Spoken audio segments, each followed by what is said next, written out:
I'm going to save you some money today, and I'm going to take your cattle's comfort to the next level for this early spring. Let's get to it.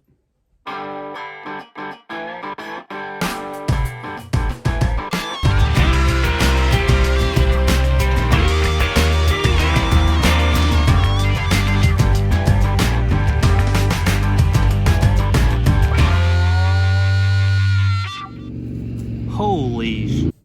The thing I love about farmers and ranchers is that they really want to take great care of their animals. And one way we can do that is by spreading these manure piles out and keep the fly population at a minimum, because horned flies overwinter and they will reproduce whenever spring and summertime temperatures get here in those manure piles.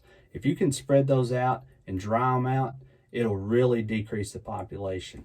Another thing is where you have maybe placed some hay in the fields over the winter, get those spread out, get them dried out. I've got a shot here of where I locked my tractor up to kind of skid it over a place where I had set a roll of hay this winter just in the middle of a pasture field for this example here. You'll see that underneath that skid is still just as wet as it can be, when on top it looks dry. And just the slightest amount of leftover residue from those rolls of hay can hold moisture and make a perfect place for flies to reproduce and overwinter. So spread those out and get them dried out. Pasture drags don't have to be anything fancy. I've got a 10-foot chain harrow, but it just wasn't hardly doing the job good enough. So I just took some old tires and strapped behind it off of a truck after I changed my tires out on it. And man, does it ever do a great job now. So just take some old tires, tie them together, strap them together, chain them up, whatever it takes. Just spread those manure piles out. The other thing is, if you haven't priced fertilizer lately, it is ridiculous, and there's not much that we can do about it.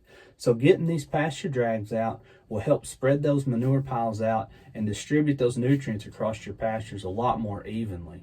Now, let's get ahead of those fly populations before they become a problem by knocking down the manure and hay piles across your pasture fields this winter.